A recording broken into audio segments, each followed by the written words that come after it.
Valérie Ferron, correspondante de Medi 1 TV à El-Quds, est en direct avec nous dans ce journal. Bonjour Valérie.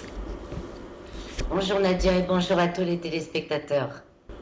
Alors, on va parler de ces mandats d'arrêt qui ont été demandés par le procureur de la CPI hier. Plusieurs réactions au lendemain de cette décision. Quelles sont-elles, ces réactions ?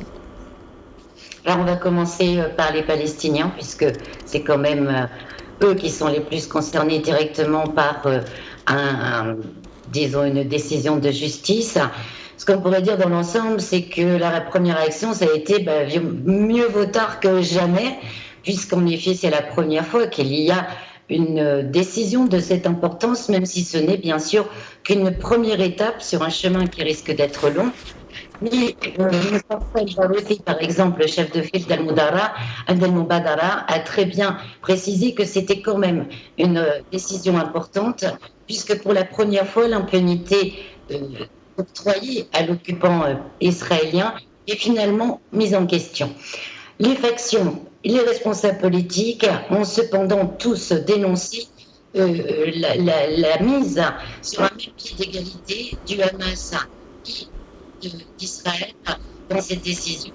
Puisqu'on note qu'un occupation contre son droit international et on est tout dans ce milieu-là, puisqu'il y a la puissance israélienne et le peuple palestinien sous occupation, y compris bien entendu dans le de Gaza. Également, et le Hamas, via le ministère de la Justice à Gaza, de dire que si les tribunaux avaient fait le travail depuis 76 ans de politique israélienne d'expulsion des Palestiniens sur de leur terre, et bien si ce travail avait été fait, il n'y aurait eu tout simplement pas le 7 octobre. Les Israéliens, eh bien, de malheureusement, les responsables politiques ont tous vilipendé et insulté la Cour internationale, la Cour de justice et la décision. Pour eux, Valérie Ferron, est-ce que vous m'entendez ? On va passer peut-être à la situation du côté de Rafah. Le plan d'évacuation de Rafah se poursuit et les Israéliens l'ont présenté ces dernières heures au conseiller à la sécurité nationale américain Jake Sullivan. Que s'est-il dit lors de cette présentation ?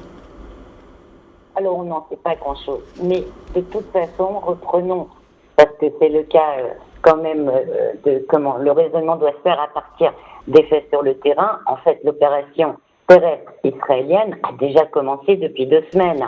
Vous avez déjà environ 900 000 Palestiniens qui ont été évacués. Mais comment ont-ils été évacués ? Ça n'a pas été une préparation avant une opération terrestre. C'est tout simplement les chars qui sont entrés dans certains quartiers avec les bombardements. Sur à mesure, on dit aux personnes, vous devez évacuer ces quartiers. Donc tout s'est fait évidemment dans une ambiance de panique totale.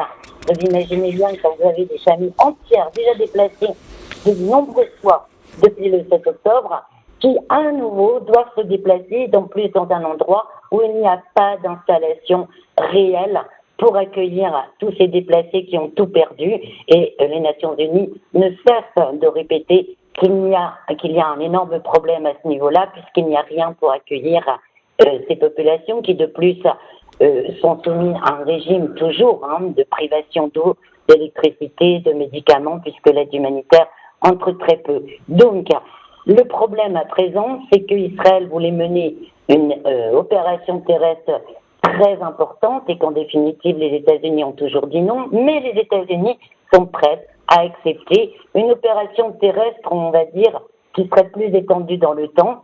Ce qui se passe en tout cas, c'est que depuis 15 jours, les chars israéliens dévastent totalement des quartiers entiers, plus les bombardements bien entendu, et qu'à l'heure actuelle, eh bien, si cela doit continuer, même à petit feu, le résultat, c'est un désastre assuré au niveau au moins des populations, à partir des bilans bien sûr pour les blessés, les tués, mais également eh bien, la dévastation totale de la dernière zone qui avait été déjà en partie détruite, mais pas d'une manière aussi importante que les autres régions de la bande de Gaza.